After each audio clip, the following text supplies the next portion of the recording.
Welcome to another edition of AI and Financial Services. Thank you, Josh, for joining us for a session on going from the hype of AI to actually making an impact. So, first question: how can folks go from just AI experimentation to actually a full scale deployment? And what should they be considering? You should be considering first your platform and the diversity that it will be able to support. What we see is a lot of financial firms historically, they make big bets with one vendor, thinking that they will have all capabilities from top to bottom.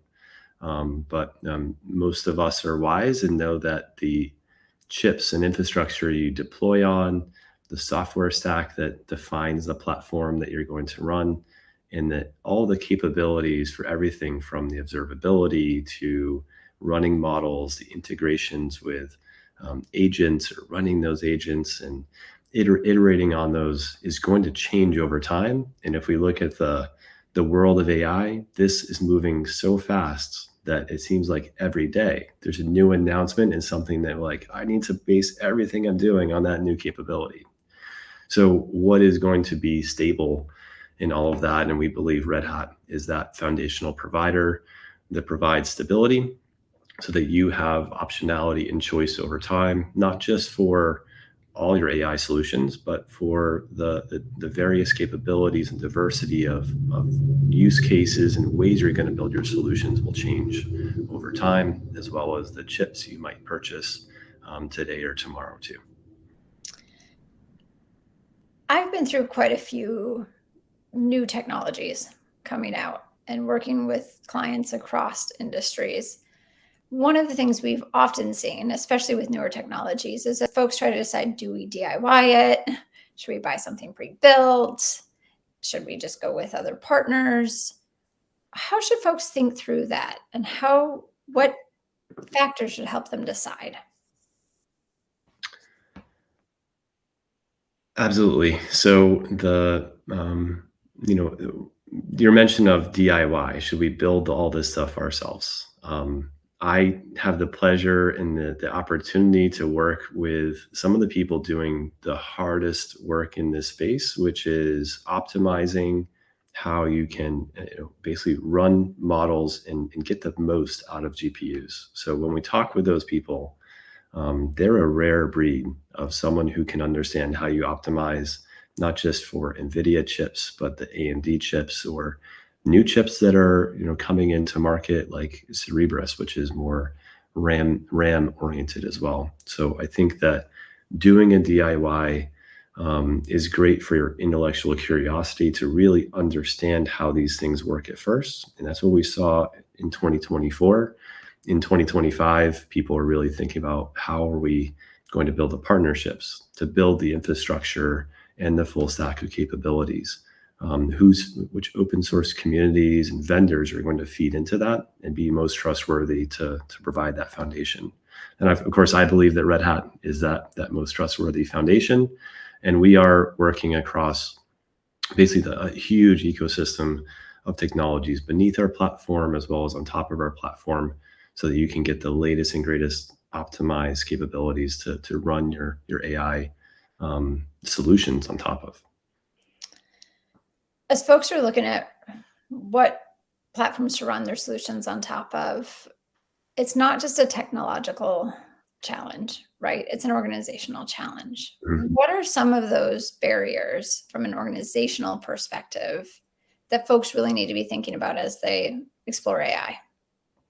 Well, I think in some of our sessions before is that there's a lot of people worried that their job is going to be automated for sure. So how much collaboration are you going to get? Or people giving the knowledge of how the business works when they're scared that they're going to be automated out tomorrow? So I think that there's lots of human challenges we have to acknowledge and make sure that the way we're building this is empowering people and that we're making people's day in the lives better.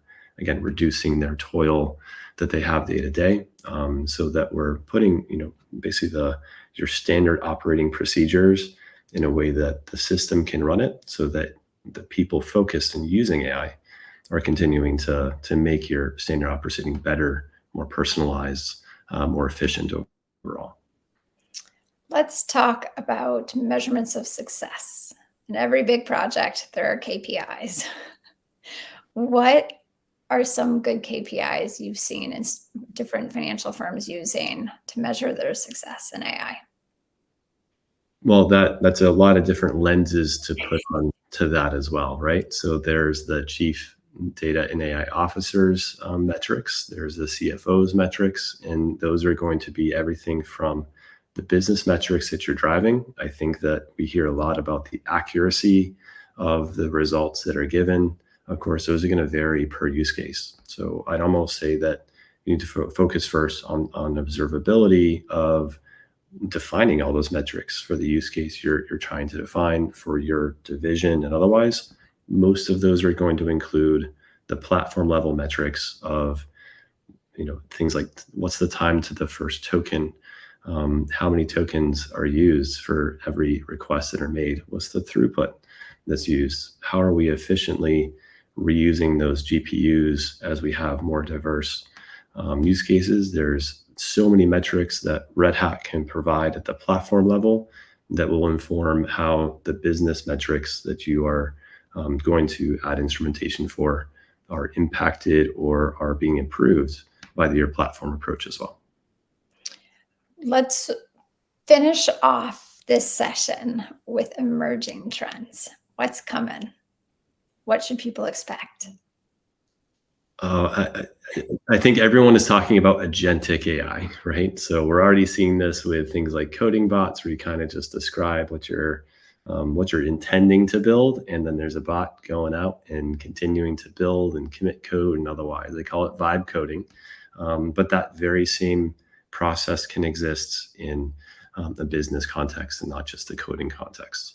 I think it's most popular when it comes to AI. So Red Hat's very focused working with companies like Meta on things like Llama Stack to really make the agentic AI push in enterprises much more practical. So I say today, many of the trends that people are focused on are chatbots at first, and maybe putting some models in some of the real-time streaming, for cybersecurity or otherwise. But in the very near future, people are rolling out agents and agentic AI to really automate much more of things that you'd expect to be happening on a real-time basis, night and day.